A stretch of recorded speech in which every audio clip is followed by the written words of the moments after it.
കാനഡയിൽ വെച്ച് നടക്കുന്ന G7 സമ്മേളനത്തിൽ ലോകഗുരുവായ മോഡിയെ ക്ഷണിച്ചില്ല എന്ന് പറഞ്ഞ് JP ടോക്കുകാരൻ അങ്ങ് ആക്ഷേപിച്ചു, ഇന്ത്യയും ആക്ഷേപിച്ചു. അവസാനം ഇതാ മോദിക്ക് ക്ഷണം വന്നപ്പോൾ ഈ വിദ്വാൻ മറ്റൊരു വെർഷനുമായി രംഗത്ത് വന്നിരിക്കുന്നു.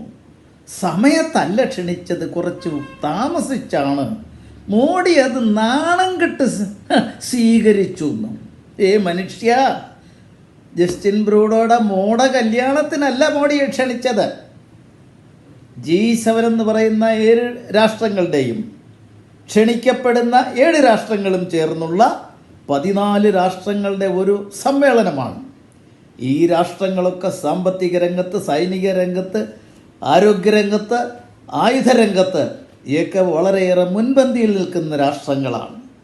അവരുടെ സമ്മേളനം ലോക ജനതയ്ക്ക് ഏറ്റവും അധികം പ്രാധാന്യമർഹിക്കുന്ന വിഷയങ്ങൾ എങ്ങനെ കൈകാര്യം ചെയ്യണം എന്നൊക്കെ തീരുമാനമെടുക്കുന്നതാണ്. അങ്ങനൊരു സമ്മേളനത്തിൽ മോഡിജിയെ ക്ഷണിക്കാതിരുന്നപ്പോൾ ഒരു പക്ഷേ മറ്റ് രാഷ്ട്രങ്ങൾ കാനഡയെ കുറ്റപ്പെടുത്തിയിട്ടുണ്ടാകും. കാരണം ഇന്ത്യ സൈനിക രംഗത്ത്, സാമ്പത്തിക രംഗത്ത്, ആരോഗ്യരംഗത്ത് അത്ഭുതകരമായി വളർന്നുകൊണ്ടിരിക്കുന്ന ഒരു രാഷ്ട്രം, സാമ്പത്തിക രംഗത്ത് 5ാം സ്ഥാനം ലോകത്തിൽ.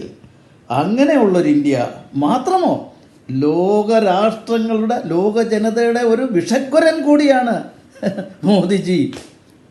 കോവിഡ് പാൻഡമിക് കാലഘട്ടത്തിൽ ആ മാരക രോഗത്തിൽ നിന്നും ലോക ജനതയെ രക്ഷിക്കാൻ മരുന്ന് കണ്ടുപിടിച്ച് അത് ധാരാളമായി ഉൽപ്പാദിപ്പിച്ച് ലോകത്ത് മുഴുവൻ വിതരണം ചെയ്ത, ആരോഗ്യരംഗത്ത് അത്ഭുതം സൃഷ്ടിച്ച ഈ രാഷ്ട്രത്തിൻ്റെ പ്രതിനിധിയില്ലാതെയുള്ള ഈ സമ്മേളനം അപ്രസക്തമെന്ന് മനസ്സിലാക്കിക്കൊണ്ടാണ് അല്പം വൈകിയെങ്കിലും മോദിജിയെ ക്ഷണിച്ചത്, ഇന്ത്യയെ ക്ഷണിച്ചത്.